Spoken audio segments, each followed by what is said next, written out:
Hello दोस्तों, कैसे हैं आप? बिंदास। शुरू करते हैं नेक्स्ट वीडियो। उससे पहले मैं रिक्वेस्ट करूंगा कि पिछले वीडियो आप ज़रूर देखें, क्योंकि स्टेप बाय स्टेप पूरा करना बहुत ज़रूरी होता है। तो पिछले वीडियो देखने के लिए आप डिस्क्रिप्शन के अंदर लिंक हैं, आप पहले वो देखिए, जिससे कि हम अच्छी तरीके से समझ सकें। Okay, thank you. Let's start. Book खरीदने के लिए आप डिस्क्रिप्शन में जाकर वहाँ से एक लिंक मिलेगा आपको, उस पर क्लिक करके आप बुक खरीद सकते हैं। जी, तो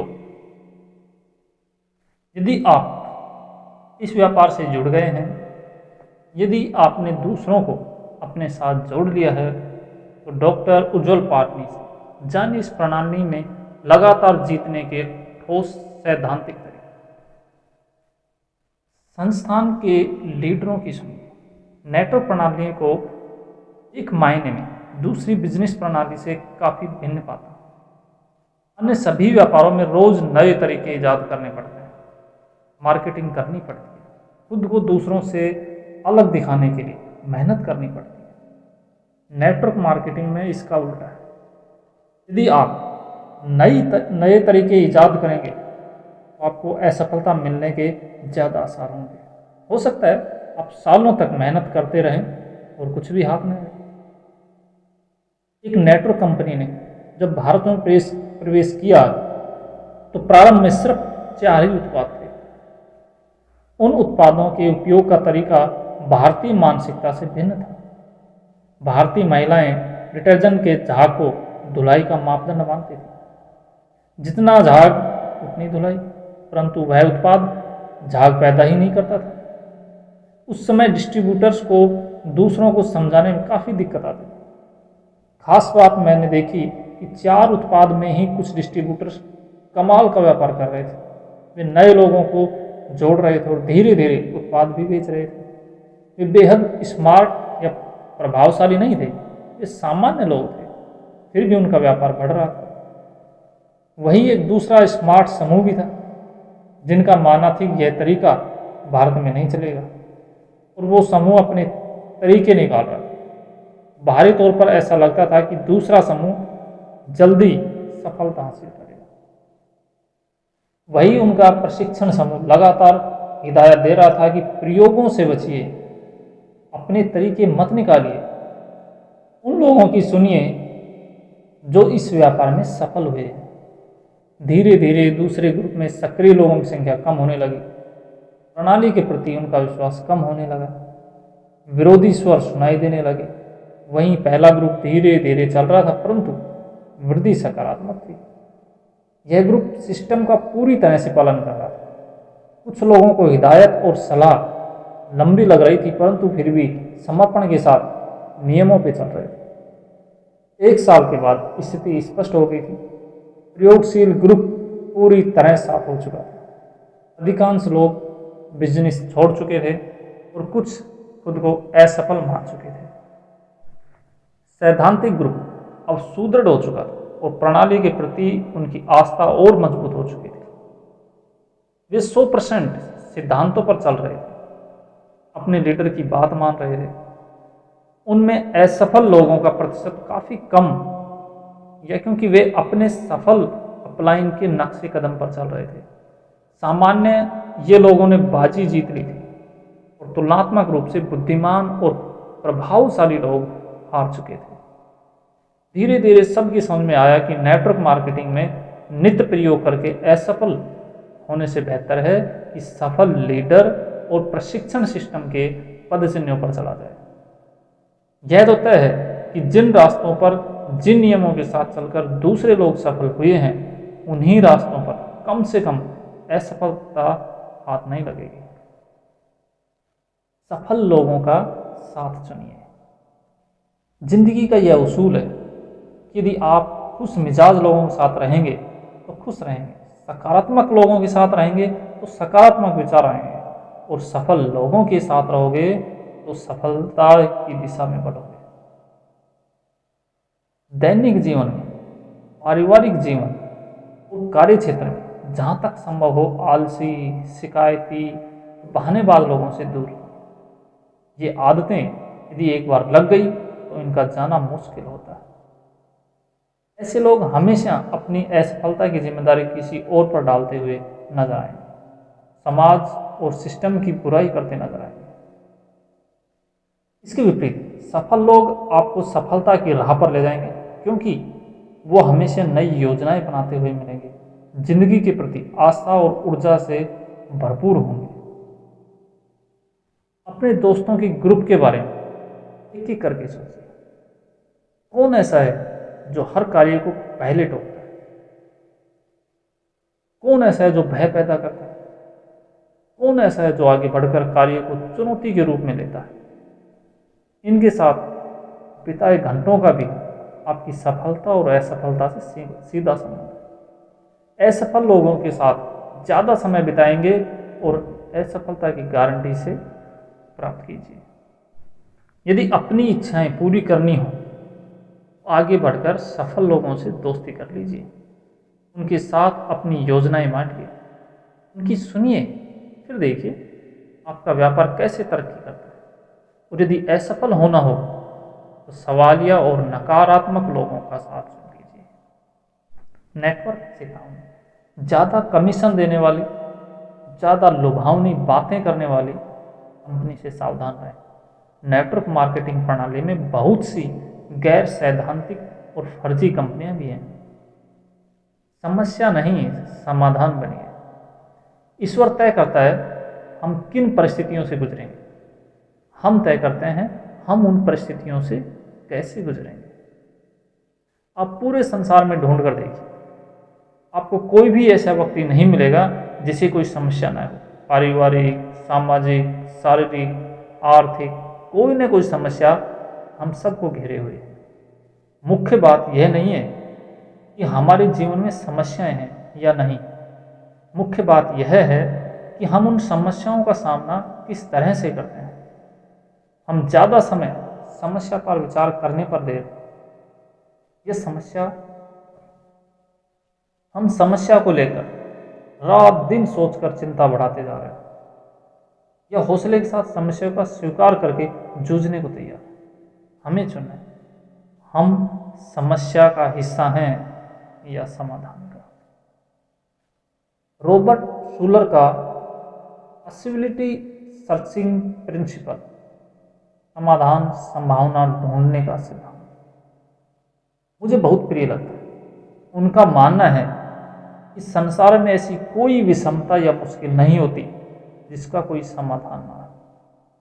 हर समस्या में कोई ना कोई छुपा हुआ रास्ता जरूर होता है।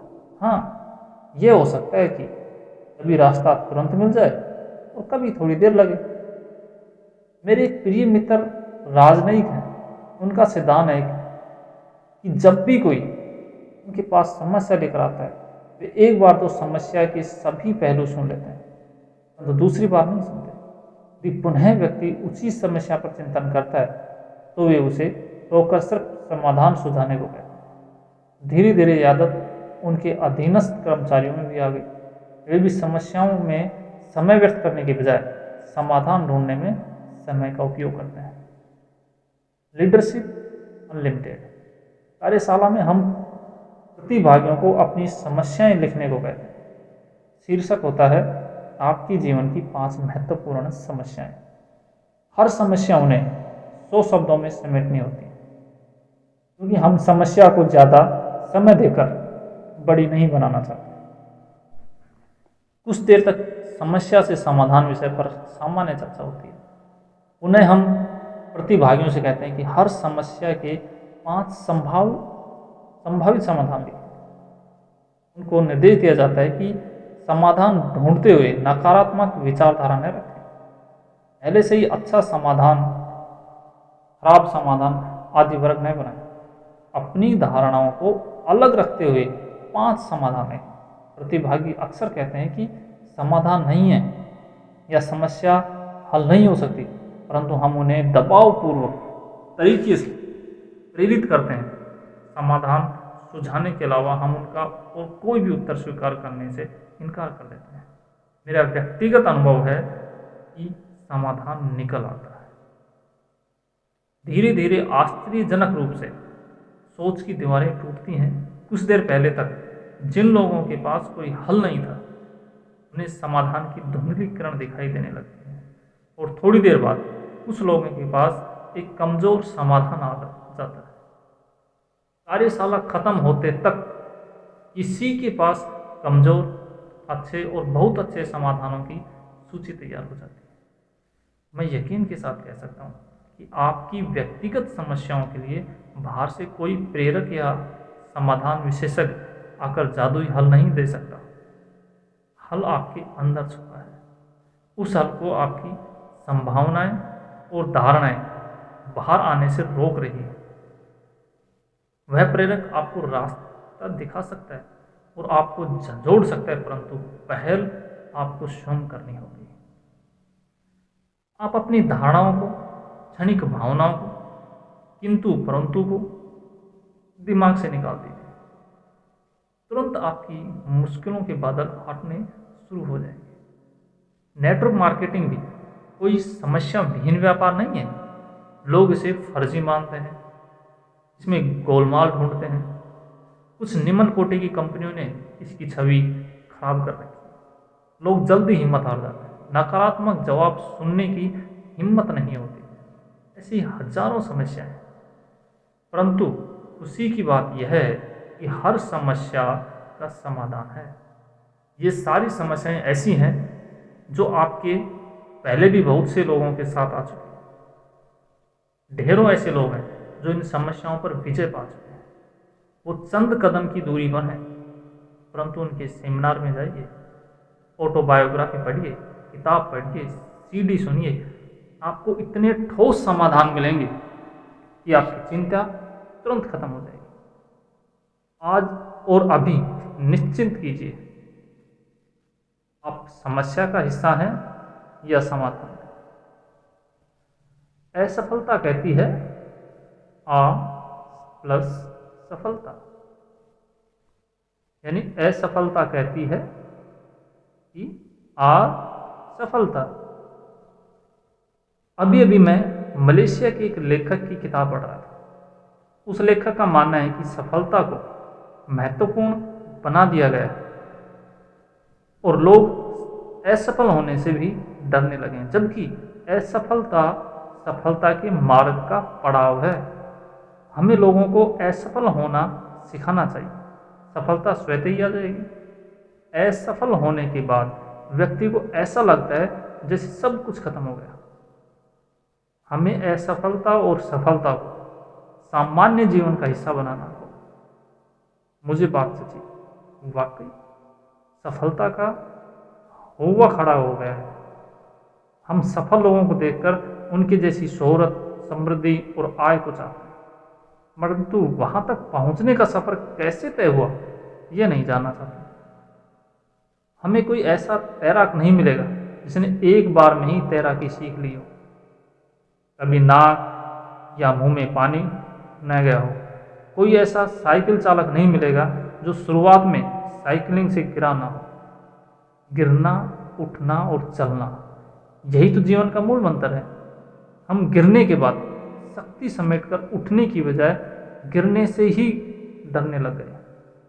आखिर हम असफल होने से घबराते क्यों हैं?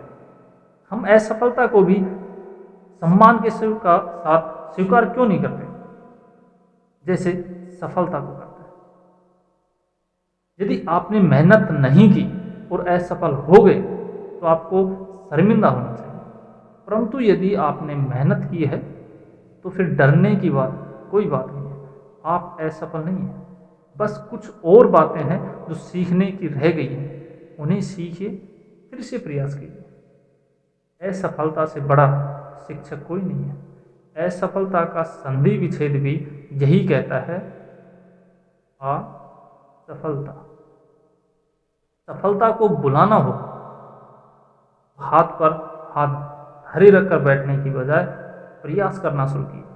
अधिकांशतः असफल होने का अर्थ यह होता है कि व्यक्ति सफलता के लिए प्रयासरत था। हमारी महानतम सफलता कभी न गिरने में नहीं है, बल्कि गिरने के बाद हर बार उठ खड़े होने में है। कमजोरियां हैं कि फर्क पैदा। मेरा प्रिय सेमिनार है प्रभावी भाषण और बातचीत की कला। हर बार इस सेमिनार में मुझे प्रतिभागियों के साथ अनूठे अनुभव होते हैं। सेमिनार प्रारंभ होने के कुछ घंटों बाद लोगों के मन में ईगो, हिचक और भय हट जाता है और वो अपनी कमजोरियों और खूबियों पर चर्चा करते हैं। कुछ लोगों को अच्छी इंग्लिश न आने से झिझक होती है, कुछ को भीड़ का भय, कुछ लोगों को मंच पर विचार आने ही बंद हो जाते हैं, कुछ लोग अपनी कद काठी या रंग को लेकर चिंतित होते हैं, कुछ अल्प शिक्षा के कारण हीन भावना महसूस करते हैं। सार यह है कि सबके अपने अपने भय होते हैं। प्रतिभागी अपने भय हमारी टीम के साथ बांटकर खुद को हल्का महसूस करते हैं। हम उनके मन का गुबार बाहर निकालने के विभिन्न तकनीकें अपनाते हैं। फिर हम कुछ लोगों की आत्मकथाओं से विशिष्ट अंशों पर चर्चा करते हैं और वीडियो क्लिप देखते हैं। वीडियो देखते देखते ही प्रतिभागियों के चेहरे का रंग बदलने लगता है। ऐसे ऐसे वक्ताओं के फुटेज उन्हें दिखाए जाते हैं जो ना तो स्मार्ट हैं, ना ही जिन्हें भाषा ज्ञान है और ना ही उनमें कोई विशेष बात है, फिर भी वे लोकप्रिय हैं। उन्हें सुनने हजारों की भीड़ उमड़ती है और उन्हें संसार में आदर से देखा जाता है। शारीरिक रूप से अक्षम लोगों के वीडियो देखते हैं जो बहुत सी तकलीफों के बाद भी आज अपने व्यवसाय में शिखर पर है। कार्यशाला के इस हिस्से के बाद अधिकांश लोगों की हीन भावनाएं दूर हो जाती हैं और उनके चेहरे आत्मविश्वास से दमकने लगते हैं। मैं इस कार्यशाला में हमेशा अपनी वीडियो टीम को धन्यवाद देता हूं जो बेहद मेहनत से प्रतिभागियों के लिए दुर्लभ वीडियो लाते हैं। दोस्तों, कमजोरियां सब में हैं, उनसे क्या फर्क पड़ता है? हम सब कुछ कमजोरियों और कुछ खूबियों के साथ इस संसार में आए हैं। यदि कमजोरियां सुधार योग हों अवश्य सुधारिए, उस सुधारने योग न हो तो भूल जाइए। सफल लोग अपनी कमजोरियां पहचानते हैं परंतु खूबियों पर कार्य करते हैं। असफल लोग भी अपनी कमजोरियां पहचानते हैं परंतु उन्हीं का रोना रोते हैं। इस वजह से उनकी खूबियां गौण हो जाती हैं। एक बार आत्म आकलन कीजिए, खुद के अंदर झांकिए और अपनी खूबियां ढूंढिए। अपने व्यक्तित्व के पल्स पॉइंट, सकारात्मक गुण तलाशिए, उन्हें लिख डालिए। यकीनन टालिए मत, लिख डालिए। आप पाएंगे कि आपके पास ऐसी ढेर सारी खूबियां हैं जिन पर कार्य करके आप सफल हो सकते हैं। मैं बहुत से लोगों को जानता हूँ जो हमेशा ईश्वर का शुक्रिया अदा करते हैं कि उन्हें एक अच्छे घर में स्वस्थ स्थिति में पैदा किया। कमजोरियां सब में हैं, अपनी खूबियों पर ध्यान दीजिए और बढ़ते चले। मेरे एक वृद्ध अंकल को डायबिटीज है, हाई ब्लड प्रेशर है और अस्थमा की शिकायत है। आँखों की रोशनी भी कुछ कम हो गई है, फिर भी वे हमेशा ईश्वर का शुक्रिया अदा करते हैं कि वे इस उम्र में भी अपने कार्य स्वयं कर पा रहे हैं। नेटवर्क चेतावनी। यदि कोई आपसे कहे कि आप सिर्फ जुड़ जाएं, आपकी डाउनलाइन वो तैयार कर देंगे और आपको मेहनत नहीं करनी पड़ेगी, तो बुलावे में मत आइए। दुनिया में कोई भी किसी को मेहनत किए बिना एक पाई नहीं देता। यह सिर्फ आपको आकर्षित करने के लिए दिया जा रहा एक लालच भरा प्रस्ताव है।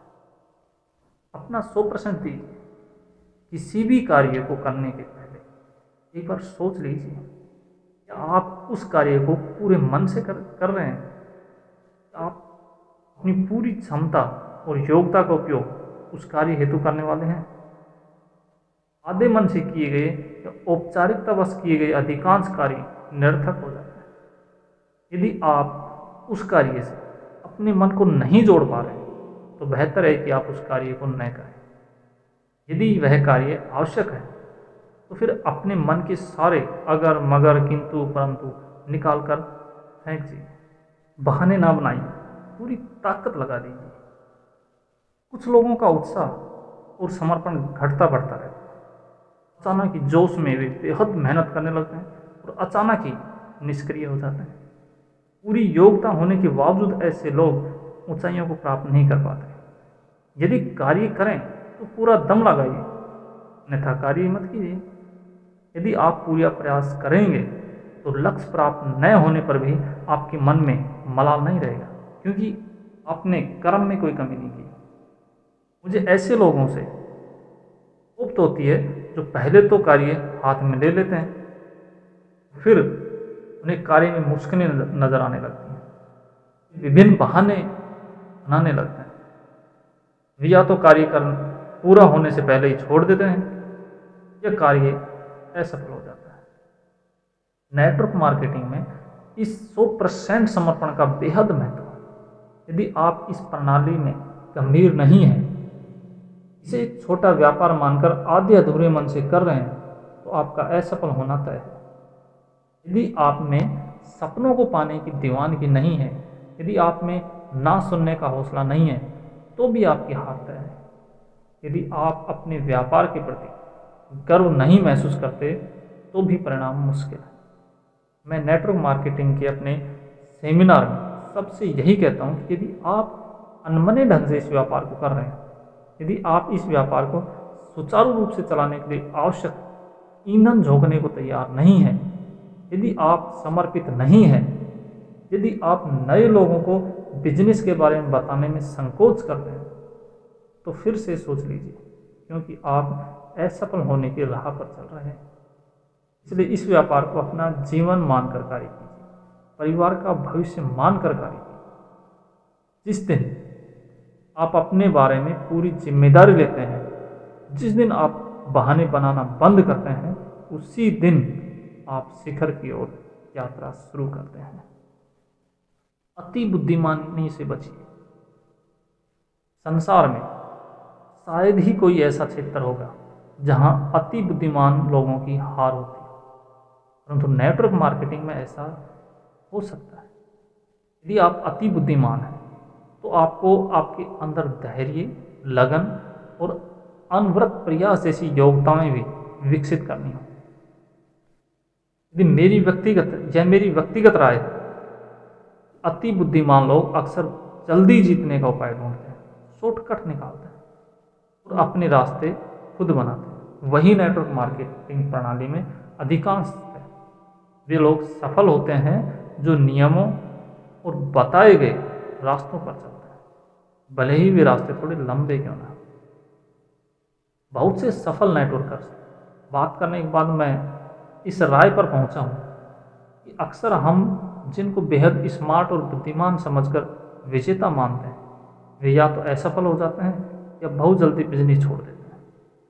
उसके विपरीत हम कुछ लोगों को सामान्य समझकर उन पर विशेष ध्यान नहीं देते और वो लंबी रेस में विजेता साबित होते हैं। इस बिजनेस में अधिकांश से वे लोग शीर्ष पर मिलते हैं जिनके बारे में दूसरे ज़्यादा आशावादी नहीं थे। यह बिजनेस सामान्य लोगों का बिजनेस है, इसके लिए अति बुद्धिमान या अति स्मार्ट होने की आवश्यकता नहीं है। सामान्य और साधारण लोग साधारण शिक्षा और गुणों के साथ डटे रहते हैं और असाधारण समृद्धि पा जाते हैं। सिद्धांत रीढ़ की हड्डी है। नेटवर्क मार्केटिंग बिल्कुल अलग तरह का बिजनेस है।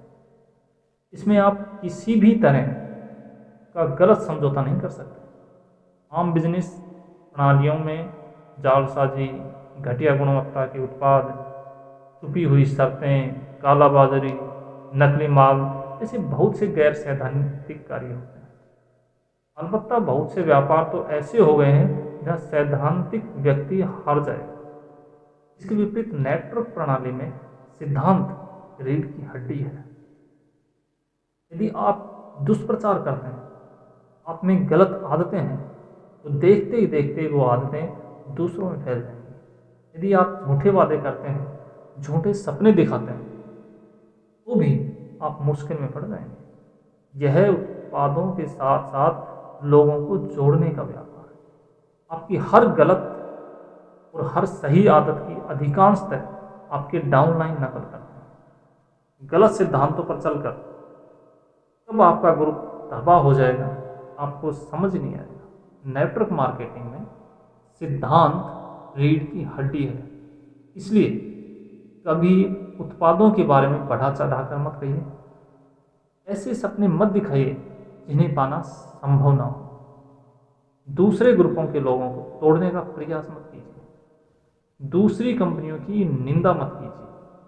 अपने डाउनलाइन की गलत प्रवृत्तियों को प्रोत्साहन मत दीजिए। आलोचना के 6 नियम। नेटवर्क मार्केटिंग प्रणाली में व्यापार बढ़ाने और प्रेरित करने के लिए प्रशंसा का सहारा लिया जाता है। क्षमताओं और योग्यताओं पर विश्वास दिखाया जाता है। इसके साथ ही ऐसे वितरक या डाउनलाइन जो सिद्धांतों का पालन नहीं करते, व्यापार में ध्यान नहीं लगाते, उनकी आलोचना भी होती है। यह आलोचना यदि सकारात्मक हो तो कार्य करती है, परंतु यदि नकारात्मक हो तो चोट पहुंचाती है। आलोचना करना आवश्यक भी होता है, क्योंकि यदि गलत गतिविधियां हों तो लीडर हाथ पर हाथ धरकर नहीं बैठ सकते। आलोचना करते हुए विशिष्ट नियमों का ध्यान रखें। नियम फर्स्ट, आलोचना कार्य की करें, व्यक्ति की नहीं। राष्ट्रपिता महात्मा गांधी ने कहा, घृणा पाप से करो, पापी से नहीं। ठीक इसी तरह आलोचना कार्य की होनी चाहिए, व्यक्ति की नहीं। अक्सर लोग दिल से बुरे नहीं होते, असावधानीवश, अज्ञानतावश, कौतूहलवश या आवेग में उनसे ऐसे कार्य हो जाते हैं जो नियमितः नहीं होने चाहिए। ऐसी स्थिति में उस कार्य की आलोचना करने से व्यक्ति स्वतः ही समझ जाता है कि उनसे भूल हुई है। कार्य की आलोचना करने से वह व्यक्तिगत आघात के रूप में नहीं लिया जाता, साथ ही दूसरे सहयोगियों को भी समझ में आ जाता है कि यह कार्य की आलोचना करने से वह व्यक्ति आघात के रूप में नहीं लिया जाता, और साथ ही दूसरे सहयोगियों को भी समझ में आ जाता है कि यह कार्य उन्हें नहीं करना, अन्यथा उनके कार्य की भी आलोचना होगी। उदाहरण, यदि कोई व्यक्ति एक गलत प्लान करता है तो तुम हमेशा गलत प्लान पेश करते हो, ये व्यक्तिगत गलत आलोचना है। यह प्लान सही नहीं है। सही आलोचना की पद्धति है। नियम दूसरा, आलोचना करते हुए उसी कार्य की बात करें, पुराने मुद्दे की नहीं। अक्सर आलोचना करते हुए लोग पुरानी घटनाओं और हादसों को जिंदा कर देते हैं, पुराने घाव को हरा कर देते हैं, पुरानी बातें बीच में खींच लाते हैं। इससे दूसरा व्यक्ति आक्रामक हो उठता है। आलोचना सहजता से न लेते हुए उसे नीचा दिखाने की योजना समझने लगता है। आलोचना का मूल उद्देश्य वहीं खत्म हो जाता है और बहस शुरू हो जाती है। यह आलोचना व्यापार में ही नहीं वरन जीवन के हर क्षेत्र में देखने को मिलती है। उदाहरण, नेटवर्क मार्केटिंग में एक लीडर अपने डाउनलाइन से, तुमने पहले भी कभी अपलाइन की बात नहीं सुनी, इसलिए लगातार असफल होते रहे, अभी भी नहीं सुन रहे। एक गलत आलोचना। यदि तुम सिद्धांतों पर नहीं चलोगे तो असफल हो सकते हो। यह सही आलोचना। नियम तीसरा, आलोचना कार्य से जुड़ी हो, स्वभाव से नहीं। अक्सर आलोचना करते हुए व्यक्तिगत आरोप लगाए जाते हैं। यदि कोई कार्य गलत हो जाए तो अक्सर ऐसे कमेंट सुनने में आते हैं, तुम्हारा स्वभाव ही जल्दबाजी का है, तुम हमेशा से लापरवाह हो, तुम सफाई पर ध्यान नहीं देते, तुम्हें बात करनी नहीं आती, तुम शुरू से ही जिद्दी हो, आदि आदि। पर्सनैलिटी से जुड़े ऐसे कमेंट्स और आरोप आक्रोश पैदा करते हैं, और ऐसी आलोचना करने वाले लीडर अलोकप्रिय हो जाते हैं। नेटवर्क मार्केटिंग दिलों को जोड़ने का व्यापार है। इसमें सहयोगियों, अपलाइन और डाउनलाइन के साथ ढेर सारा समय बीतता है। एक दूसरे की कमियां और खूबियां समझ में आ जाती हैं, और यहीं से शुरू होते हैं स्वभाव से जुड़े व्यक्तिगत व्यंग्य। दिलों के इस बिजनेस में दिल न तोड़े जाएं तो तरक्की को भी कभी ब्रेक नहीं लगता। नियम 4, आलोचना को हो मगर प्रशंसा के साथ। कोई भी व्यक्ति ऐसा नहीं है जिसमें सिर्फ कमजोरियां ही हो या जो सिर्फ गलतियां ही करता हो। हर व्यक्ति में प्रशंसा योग्य तत्व भी होते हैं। कुछ लीडर्स की, व्यक्तियों की यह आदत होती है कि वे आलोचना करने को तो सदैव तत्पर रहते हैं, परंतु प्रशंसा करने में कंजूसी करते हैं। आलोचना यदि प्रशंसा के साथ सैंडविच बनाकर की जाए तो ज़्यादा प्रभावशाली रहेगी और आलोचना की स्वीकार्यता भी बढ़ेगी। यदि किसी भी व्यक्ति को लगातार आलोचना मिलती रहे तो वह धीरे धीरे उसे नज़रअंदाज करने शुरू कर देगा और साथ ही व्यक्तिगत दुश्मनी पाल बैठेगा। यही आलोचना यदि प्रशंसा के साथ मिले तो वह सकारात्मक रूप में स्वीकार की जाएगी। नियम 5, आलोचना अकेले में, प्रशंसा भीड़ में। नेटवर्क मार्केटिंग ही नहीं वरन जीवन के किसी भी क्षेत्र में लोक व्यवहार का यह अहम नियम है। अक्सर अपना दबाव बनाने के लिए, स्वयं को बड़ा बताने के लिए या स्वयं को महान सिद्ध करने के लिए हम सबके बीच में किसी की भी आलोचना कर बैठते हैं। वह व्यक्ति सबके बीच में उपहास का पात्र बन जाता है। इस आघात को वह भुला नहीं पाता और आप उस व्यक्ति को खो देते हैं।